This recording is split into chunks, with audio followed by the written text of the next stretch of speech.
Entering the Nightmare Frontier involves finding a way into the Lecture Building, a school of Bergenworth that exists in limbo between reality and our destination. Getting there normally would require us to return to Yahar Gul and find a corpse serving as host, but now that the blood moon has risen, the enemies in Yahar Gul have been replaced with a new, more monstrous set. We'll have to brave the unseen village regardless, but we can put it off for a bit and grow stronger in the meantime. If you picked up the Tonsil Stone by speaking to an NPC after visiting Forbidden Woods, and chances are you have, then you can gain early entrance to the Nightmare Frontier with a little help from a specific great one in Yharnam, called Amygdala. Step to the right of the Grand Cathedral, and descend the stairs to come into contact with two NPC hunters. The first one uses Tonitrus and the wooden shield, the second, the rifle spear and Ludwig's rifle. These two are difficult to defeat if you go after them as soon as they become available, but if you've waited this long to kill them, they shouldn't cause you trouble.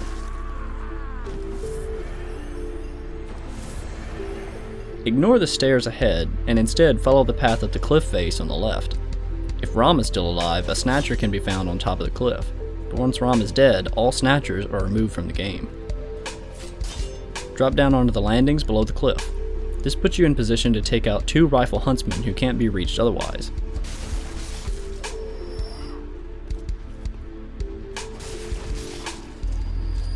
With those two gone, drop all the way down and defeat the two executioners between you and the chapel up ahead. It's also worth noting that there are several scurrying beasts around this area, but they don't seem to drop bloodstone chunks.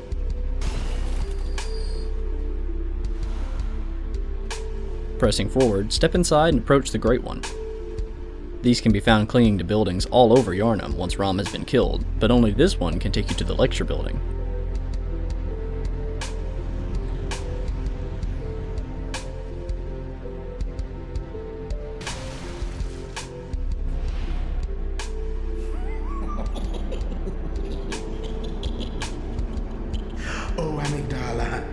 Oh, Amygdala, have mercy on the poor bastard.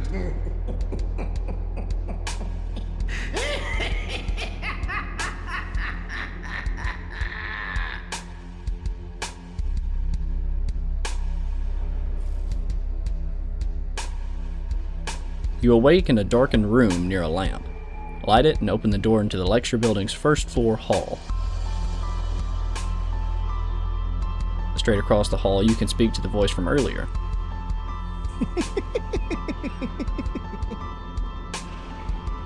What a joy it is to behold the divine. It must be such a pleasure. You're in my debt, you know. You're nigh on a beast of the field. But here you are, treading a measure with the gods.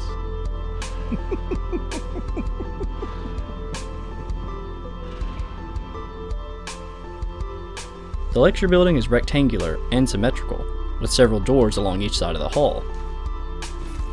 Open the second door on the left, and in turn open the door in the next room. This opens up into an empty classroom, and as you step inside, one of Bergenworth's transmogrified students will drop down from above.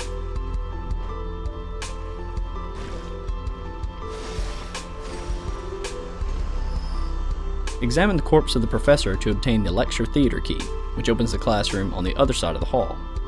There's also a corpse of an unmutated student found in this room, who holds an alternate version of the student uniform. Opening the door on the far side places you back in the hallway.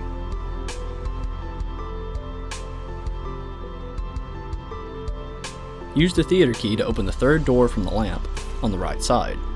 This room is packed with scholars, and they all become aggressive at once. Step just outside and use the doorway as a filter so you don't become overwhelmed. Of course, it's still important to kill them quickly.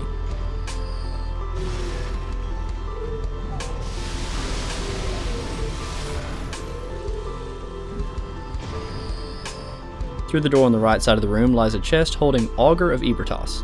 This is the arcane item that fires tentacles from your character's arm, requiring only 18 arcane and 1 quicksilver bullet to use. This item is a staple in an arcanicist arsenal. Lastly, through the last door on the right, open the chest for red jelly, a chalice ingredient.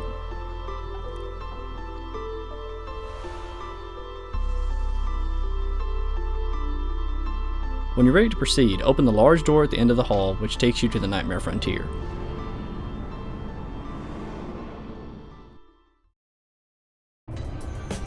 The Nightmare Frontier is organic and, like Forbidden Woods, can be difficult to navigate, so I'll show the location of each clip on the minimap. This area, along with the Nightmare Mensis, holds bell-ringer women who attempt to summon invaders into your world. This can only happen if you're playing online and have PlayStation Plus, but if you fit this mold, be aware that other players may invade and try to kill you as long as the woman rings her bell. Stepping out of the cave, you'll find a silver beast at the top of the hill. After killing it, stepping down the ramp ahead will lead you to a more powerful scurrying beast, with the ability to fight back. There are countless scurrying beasts in the frontier, but only these larger ones can drop chunks. Press onward and kill the 2 silver beasts.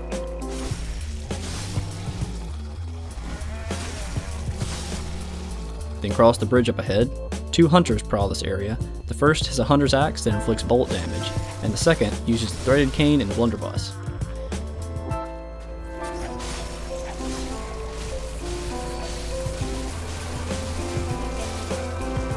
That makes 4. I guess we've killed a lot of hunters this episode, huh?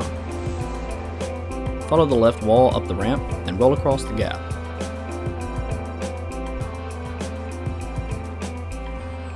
This plateau holds Fading Lake, which increases fire defense.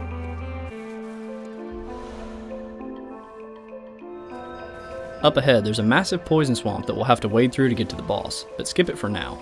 Step through the cave on the right and kill the bell-ringer woman. Dropping down points you toward a silver beast and the way forward.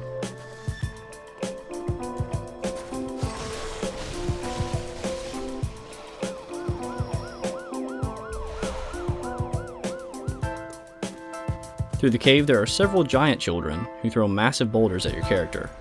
Drink a blue elixir before stepping out into the open. This will prevent the giants from spotting you from afar and make climbing these cliffs much easier.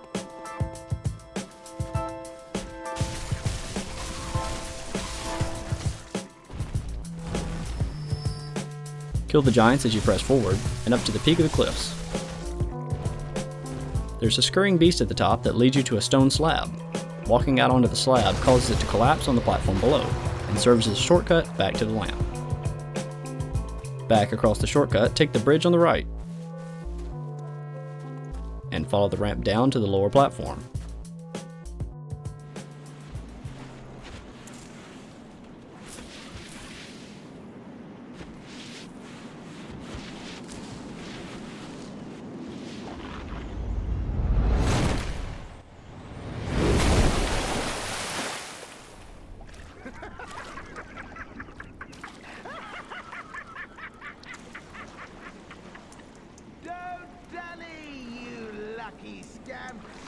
The gift of the Godhead cometh!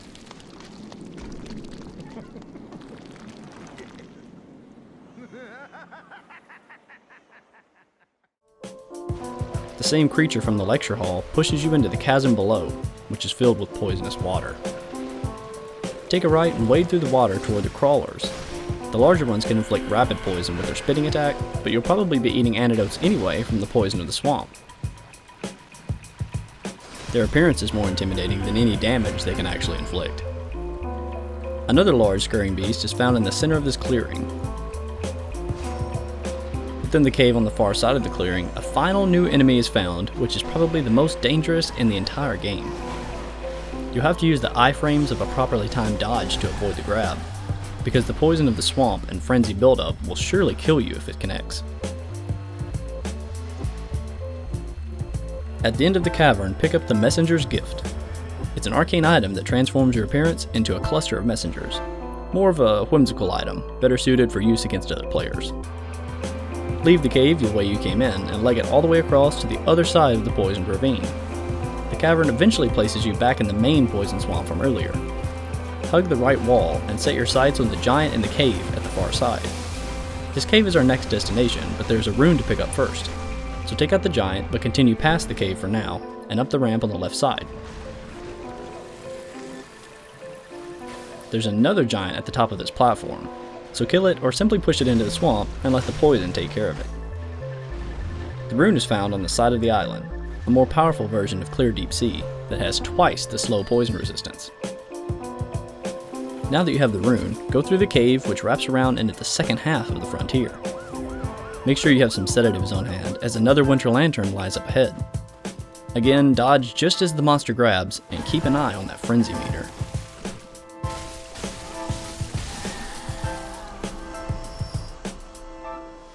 The paths up ahead are made up of several more stone slabs, but serve only to keep you out of the swamp below, and away from the crawlers. There's yet another rune in this swamp, but by this point, I'll wager you have a few echoes, and would like a shortcut, so let's do that first. Step across the stone bridges into the other side of the small swamp. Climb up the ramps toward the silver beast with the torch. Step into the cave at the top, and onto the elevator which brings you up to the clearing just beyond the lamp.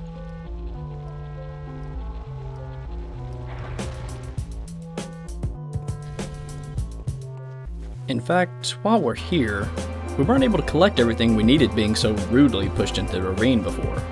So go back across the slab shortcut and back across the bridge. Our mysterious friend will only push you once.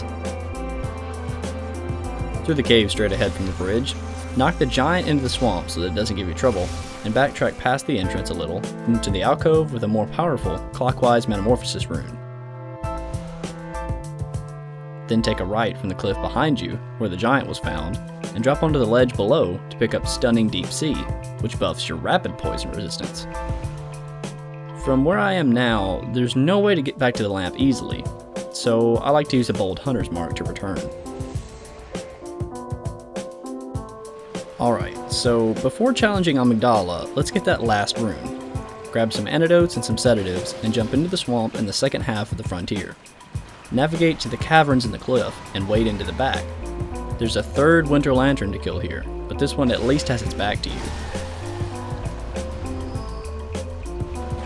The deepest arm of the caves has the rune we came for, and you'll know you found it by the nest of crawlers guarding it. Kill them and pick up Great Deep Sea, which grants resistance to slow poison, rapid poison, and frenzy. Now make your way out of the swamp and toward the tower in the distance. This is the boss room where we'll fight Amygdala.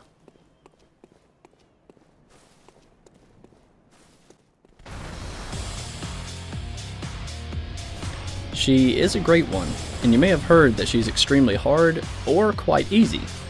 Both are true, it simply depends on how the fight is done. You can step underneath her and attack her legs and arms, which does very little damage. Or you can stand far away and bait attacks which force her to lower her head to the ground. Her head is much more susceptible to damage than the rest of her body, and inflicting damage often sets up opportunities for visceral attacks, which cleave off massive chunks of her HP. This effect can be multiplied by equipping the Claw Mark rune before entering the fight.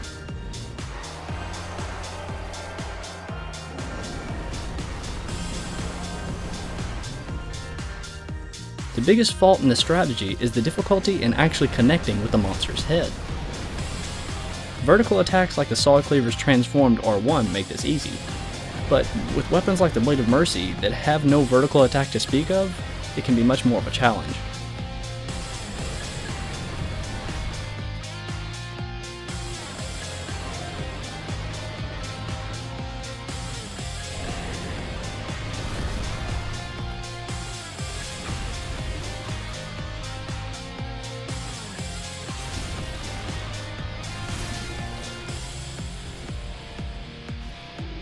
After killing the Great One, you'll receive the Great Thumeru Chalice and a lamp in the tower ahead.